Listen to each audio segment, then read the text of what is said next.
Cuando estaba yo en el octavo grado, y no hace mucho de eso, aleluya,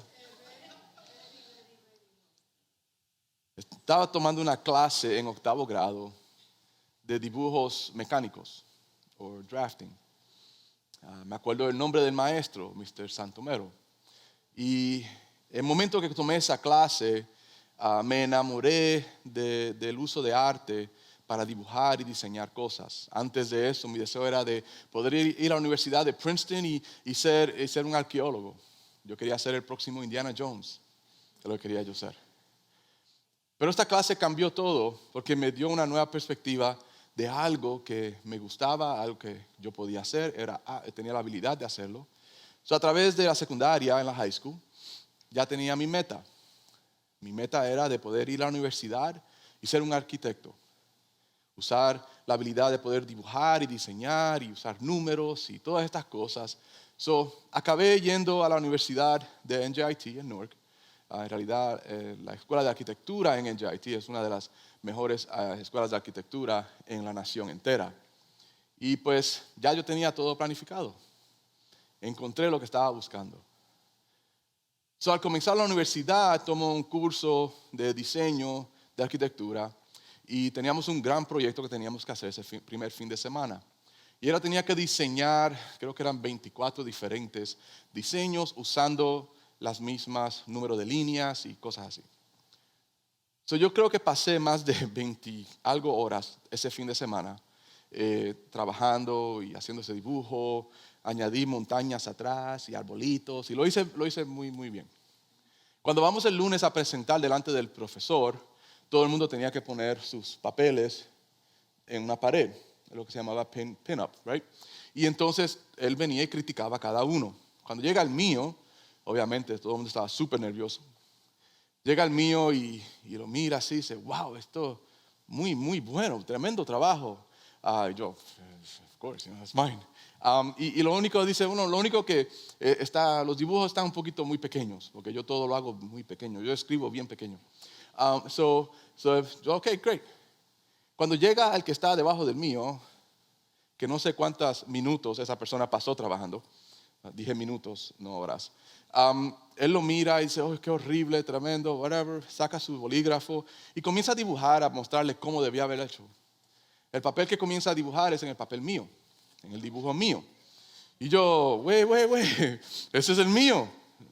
Y él dice, no, está bien, tú puedes hacerlo de nuevo.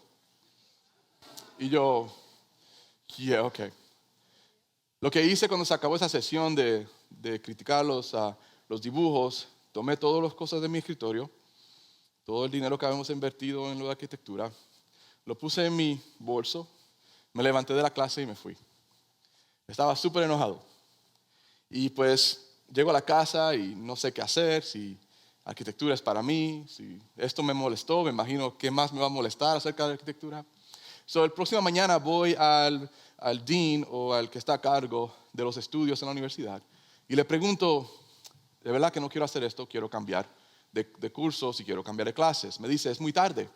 Ok, great. Pero la gracia de Dios, no sé qué pasó y esta persona me dice, ¿sabes qué? No te preocupes, voy a ver qué puedo hacer y vamos a cambiarte los cursos. A la misma vez cambié mi carrera, ahora no a arquitectura, sino a ingeniero civil. Entonces pensé, bueno, me gustan los números, me gusta la física y me gusta dibujar y me gusta diseñar. Dije, bueno, civil engineering is for me. Ingeniería civil es para mí. Hasta que cogí una clase en física y statics, o no sé cómo se dice en español, eso mismo. Y entonces no me gustó para nada. Y después comencé a pensar en la responsabilidad de un ingeniero civil, de un puente que se caiga porque es un diseño mío y se muera todo el mundo. Yo dije, no, this is not for me. Esto no es para mí. Todavía no encontraba lo que yo deseaba hacer. Pero cogiendo las clases de ingeniería civil, hubo una clase que tomé que era un requerimiento para todo ingeniero en la universidad.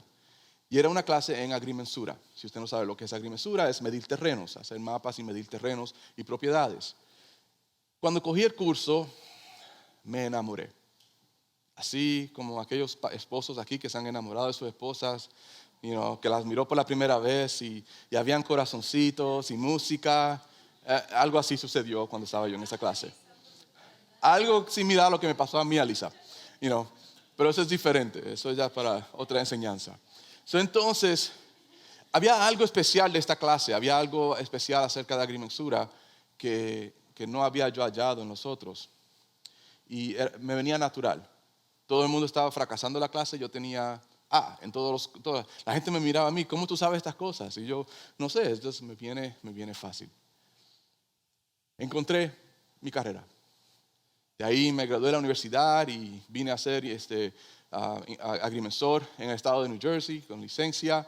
Tuve la oportunidad de trabajar para varias compañías. Tuve la oportunidad de tener mi propio negocio por muchos años. Y hicimos muy, muy bien por muchos años. Encontré algo que en realidad no estaba buscando. Y eso es lo que quiero hablarles en el día de hoy. Quiero hablar acerca de la historia de un hombre que fue buscando una cosa, pero en realidad encontró otra. Yo necesito que usted ponga mucha atención a través de estos próximos minutos, porque en realidad yo creo que esta historia es una ilustración viva, una ilustración clara de la gracia de Dios. No solo para el hombre que vamos a estar hablando, sino yo creo que para cada uno de nosotros. Y lo que quiero pedirles es esto, que mientras vamos a través de esta enseñanza, quiero que usted reflexione en una pregunta. Constantemente hágase esa pregunta. ¿Cómo voy a responder? ¿Ok? ¿Lo puede decir usted? ¿Cómo voy a responder? Dígalo usted. ¿Cómo voy a...? Ok.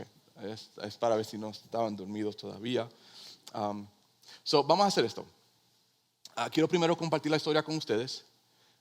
Quiero que nos familiaricemos con la historia y entonces después vamos a ver qué es lo que Dios tiene para nosotros. ¿Okay? Vamos a hacer eso primero. Vayamos, puede ya ir abriendo sus Biblias a 1 Samuel capítulo 9. La semana pasada estuvimos en el capítulo 8, hoy vamos a estar viendo el capítulo 9.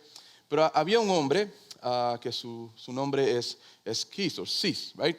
Y este hombre era de la tribu de Benjamín. Tenía un hombre que era de bastante dinero.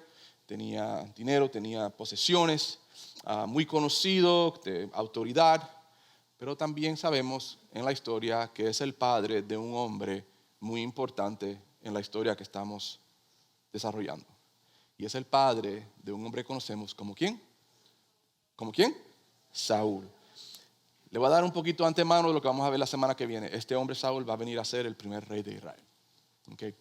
Y esto todo tenemos que verlo antes de entrar en el personaje principal que vamos a estar estudiando, que es el rey David. Vayamos al versículo 3, a 1 Samuel capítulo 9, versículo 3. Lo voy a leer de aquí porque en mis notas, no sé por qué en español puse el versículo que no es. Dice, y se habían perdido las asnas de Cis, padre de Saúl, por lo que dijo Cis a Saúl su hijo, toma ahora contigo a alguno de los criados y levántate y ve a buscar las asnas. Así se le perdieron unas asnas. Y entonces manda a su hijo con criados a ir a buscarlo. Saúl se prepara en la historia y sale con los criados a buscar las asnas de su padre. Y eso nos trae al versículo 4. Y él pasó en monte de Efraín y de allí a la tierra de Salisa y no las hallaron. Pasaron luego por la tierra de Saalim y tampoco. Después pasaron por la tierra de Benjamín y no la encontraron. Vemos que van a tres diferentes regiones, tres diferentes tierras. Un viaje bastante largo porque nos dice que este largo, ¿cuánto tiempo llevaba? 3 días. Okay, no sé cuántos de ustedes han caminado 3 días, pero es bastante largo, right? Es una gran distancia, pero vemos que están viajando una gran distancia sin resultados. En realidad lo que vamos a ver es que en cada lugar que ellos han parado, lo que han encontrado ha sido más incertidumbre que respuestas. Vayamos al versículo 5. Cuando vinieron a la tierra de Suf, Saúl dijo a su criado que tenía consigo, ven, volvámonos, porque quizás mi padre, abandonada la preocupación por las asnas, y estará acongojado por nosotros. Lo que vemos aquí es Saúl comienza a preocuparse, dice, bueno, es mejor yo creo que regresemos a casa, regresemos antes de que mi padre no solamente esté preocupado por las asnas, sino que esté preocupado por mí mismo. Pero entonces el siervo le viene una buena idea. Y es lo que vamos a ver en el versículo 6. Él le respondió, aquí ahora hay en esta ciudad un varón de Dios que es hombre insigne. Todo lo que él dice acontece sin falta. Vamos pues allá, quizás nos dará algún indicio acerca del objeto por el cual emprendimos nuestro camino. So el siervo dice, bueno, hay un hombre de Dios que quizás no nos pueda ayudar. Y Saúl, ¿sabe lo que hace? Decide ir. Cuando están de camino, después de recibir una información de unas muchachas que estaban sacando agua fuera de la ciudad, ellos entran en la ciudad y eso nos va a llevar al versículo 14. Ellos entonces subieron a la ciudad y cuando estuvieron en medio de ella, he aquí Samuel.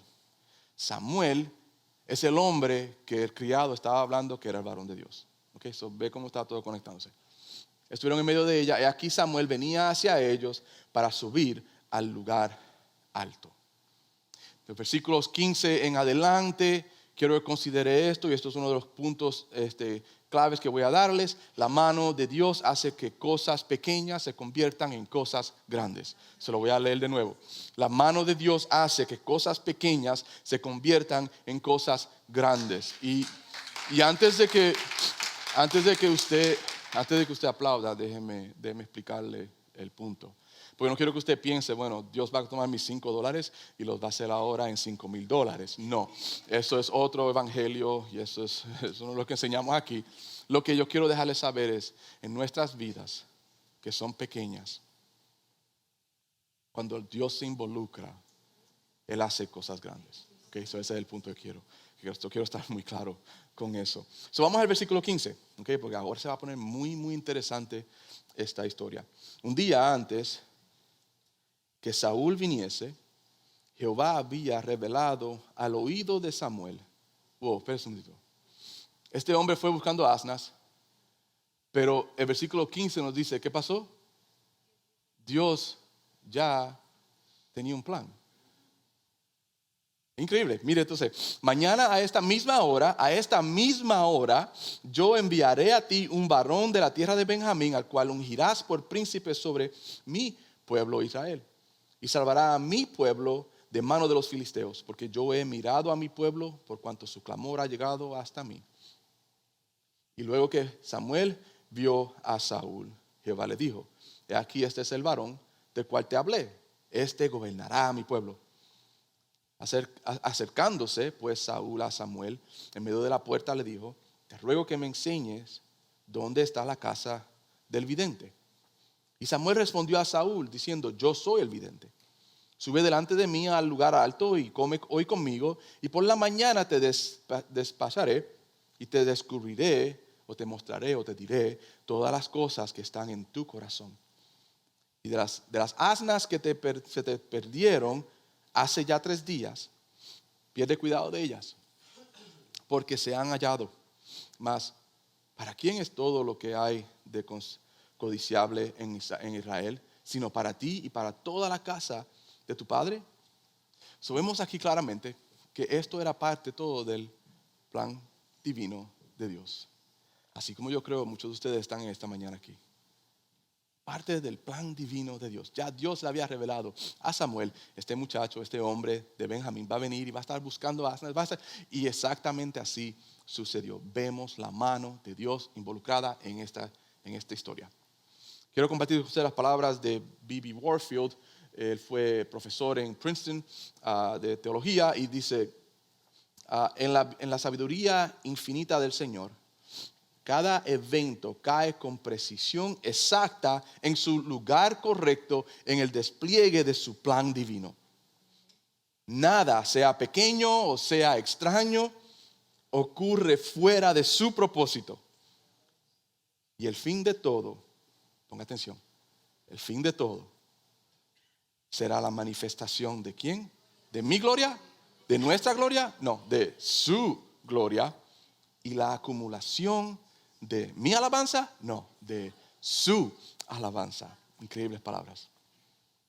Saúl y su criado comen con Samuel y les reto, ¿verdad? Vaya esta semana, lea el capítulo 9. No voy a dar muchos detalles porque solamente quiero que se familiaricen con la historia. Y los sientan al frente de la mesa, comen con ellos.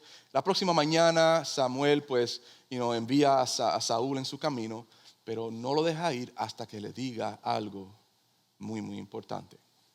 Con eso vaya al final del capítulo, versículo 27. Vaya hasta el final del capítulo 9, versículo 27. Dice: y descendiendo ellos al extremo de la ciudad, dijo Samuel a Saúl: di al criado que se adelante. Y se adelantó el criado. Mas espera tú un poco para que te declare la palabra de Dios. En otras palabras, dile al criado que por favor se aleje porque tengo que hablar contigo algo muy, muy importante. Vaya al capítulo 10, versículo 1. Todo esto va junto. Tomando entonces Samuel una redoma de aceite, la derramó sobre su cabeza y lo besó a Saúl. Y le dijo: ¿no te ha ungido Jehová por príncipe sobre su pueblo Israel? ¿Usted no nota algo un poquito raro con esta historia? Saúl salió buscando una cosa y encontró otra. Saúl salió buscando asnas de su padre, pero encontró una corona. Quiero que consideremos, hermanos, una enseñanza clave que hay en esta increíble historia, y es esta: la gracia de Dios lo cambia todo. La gracia de Dios lo cambia todo. Solo quiero es que usted me deje poder aclararle un poquito más la enseñanza hoy. Yo quiero comenzar con una pregunta, que fue la pregunta que me hice. ¿Quién perdió las asnas? ¿Quién perdió las asnas? Vayamos al versículo 3 y el versículo 20. Versículo 3 nos dice: se habían perdido las asnas de Cis. Las asnas pertenecían ¿a quién? Al padre. Vayamos al 20. Y de las asnas, esto es cuando Samuel le habla a Saúl, y de las asnas que se te perdieron. Podemos ver claramente, hermanos, que Saúl fue el que perdió las asnas. En las traducciones, otras traducciones del texto original de este versículo 20, porque esto es clave, se puede tomar de esta manera: las asnas que tú perdiste. Y ahora vemos que es claro para nosotros por qué fue esa búsqueda tan intensa de 3 días. De ir a esta región y a ir a aquella región y a ir a aquella región. Y yo creo que la motivación de esa búsqueda intensa fue la culpa que sentía Saúl de haber perdido las asnas de su padre. Esta desesperada búsqueda, póngase a pensar, largo viaje, 3 días, sin solución y definitivamente de lugar en lugar en lugar, encontrando más incertidumbre, fue causada por Saúl mismo. La carga, y quiero que piensen esa palabra, la carga, ¿era de quién? De Saúl. Hay algo súper interesante aquí también, hermanos, que hay un simbolismo en todo esto. Mientras buscaba, asnas usualmente son conocidas como bestias de carga. Son términos simples. La persona culpable de todo este asunto fue Saúl. Todo fue causado por él. Considere varias de las palabras que he usado anteriormente. He usado la palabra culpa. He usado la palabra carga. He usado la palabra incertidumbre. Y aquí es donde viene lo increíble de la historia.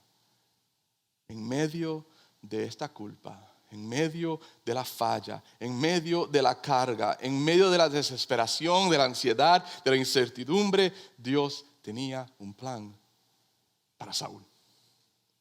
Dios intervino en medio del caos de Saúl y le dio una corona. Saúl buscó asnas y Dios le da una corona. Increíble.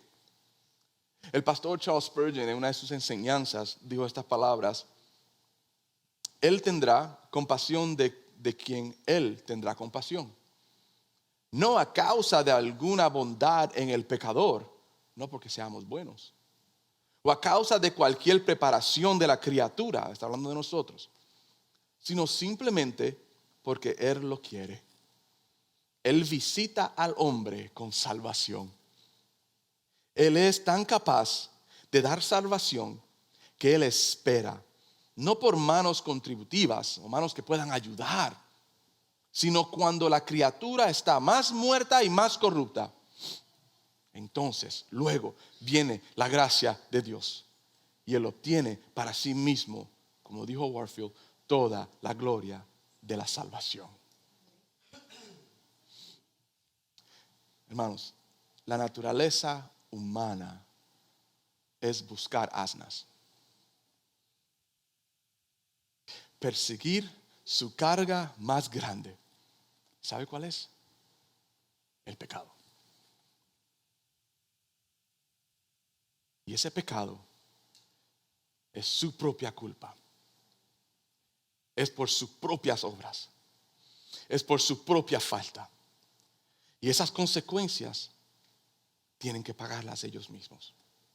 La humanidad, hermanos, persigue el pecado. Persigue el pecado desesperadamente. Sigue el pecado con incertidumbre. Y definitivamente sigue al pecado sin resultados. De región en región en región, yendo tras esa gran carga sin resultados. Esto habla de nuestra condición. Libro de Efesios capítulo 2, 1, hermanos. Y Él os dio vida a vosotros, cuando estabais, ¿qué? Dice allí, muertos en vuestros delitos y pecados. Isaías 59, 2. Pero vuestras iniquidades han hecho, ¿qué? División entre vosotros y vuestro Dios. Y vuestros pecados, vuestra carga, ha hecho ocultar de vosotros su rostro para no oír. Vaya unos capítulos después en el libro de Isaías 64, versículo 6. Si bien todos nosotros somos como, ¿qué? Suciedad. Y todas nuestras justicias como trapos de inmundicia. Y caímos todos nosotros como la hoja, y nuestras maldades nos llevaron como viento. Esa es nuestra condición. Esto es lo que seguimos nosotros. Vayamos a Colosenses capítulo 1, versículo 21. Pablo escribiendo: y a vosotros también, que erais en otro tiempo extraños y enemigos en vuestra mente. Wow. Haciendo malas obras, ahora os ha reconciliado. Hemos ido tras asnas, muertos, separados, sucios, inmundos, caídos, malvados, extraños, enemigos. Estoy usando palabras que nos describen en estos versículos que he compartido con ustedes. Y con todo y eso, con el proceso de nosotros ir tras asnas, aquí es donde la historia se pone increíble. Que aunque esta es nuestra condición, con todo y eso, Dios intervino. Que con todo y eso, en mi proceso de ir de Efraín a este otro lugar y a este otro lugar, buscando asnas, en todo ese proceso ya Dios ha determinado que Él tiene un plan. Él ha intervenido. Vaya al libro de Romanos. Romanos capítulo 5, versículo 8. Mas Dios muestra su amor para con nosotros, en quien siendo aún ¿qué? Pecadores. Le voy a dar una descripción de pecadores: muertos, separados, sucios, inmundos, caídos, malvados, extraños, enemigos, malos, y la continúa allí. Que aunque aún éramos pecadores, ¿qué sucede? Dios intervino. Cristo murió por nosotros. Vaya el próximo capítulo en el libro de Romanos, capítulo 6, versículo 23. Porque la paga del pecado es muerte. Lo que nos merecemos por nuestro pecado es ¿qué? Es muerte. Y no es muerte física, hermanos, es muerte eterna. Muerte espiritual. Mas la dádiva, el regalo perfecto de Dios es vida eterna. ¿En quién? En Cristo Jesús, Señor nuestro. Y mire lo que Pablo dice a Tito, capítulo 2, versículo 1, ya al final de la Biblia. Tito capítulo 2, versículo 1. Porque la gracia de Dios se ha manifestado.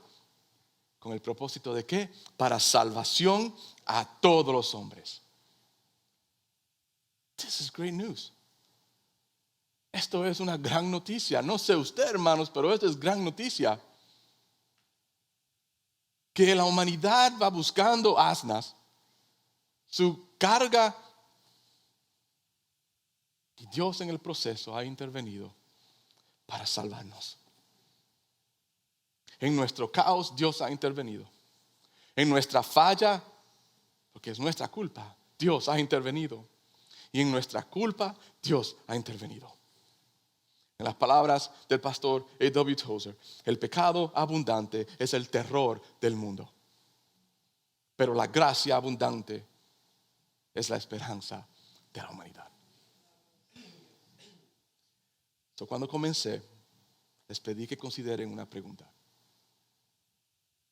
¿Cómo vas a responder a esta palabra? Creyente, cristiano, persona que ha comprometido su vida a Cristo, ha entregado su vida a Cristo, que ha hecho un compromiso por vida de seguir a Cristo, que cree que Cristo es el Señor y que es el Salvador. A ese estoy hablando. ¿Cómo vas tú a responder? Al que no es creyente, al que no es cristiano, al que por primera vez hoy escucha estas palabras, yo te pregunto hoy, ¿cómo vas tú a responder?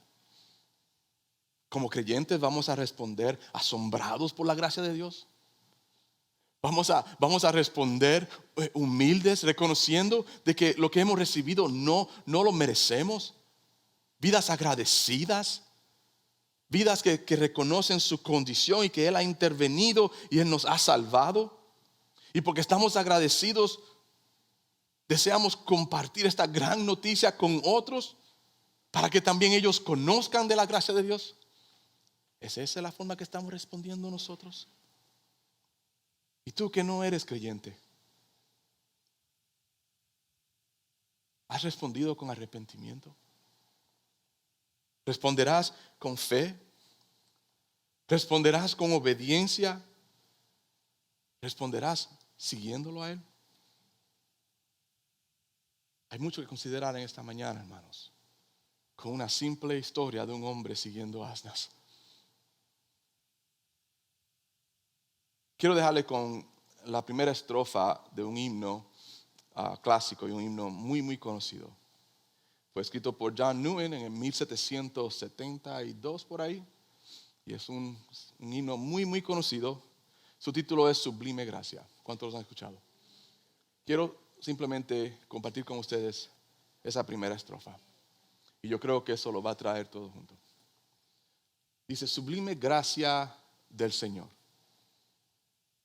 que a un infeliz como yo salvó.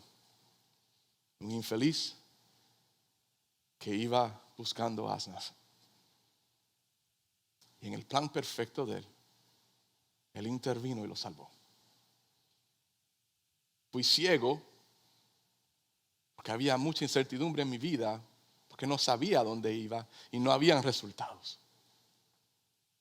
Mas hoy veo yo. Perdido, y Él me halló. No yo a Él. ¿Se acuerdan las palabras de Dios a Samuel? Va a venir porque yo lo elegí. Yo me he acercado y Él se ha acercado a nosotros. Esta es la sublime gracia de Dios. Hemos vivido buscando asnas, pero Dios nos ha dado una corona. ¿Cómo te hace sentir eso? Hemos ido tras carga del pecado, pero Dios nos ha dado una corona. La corona de salvación en Cristo Jesús.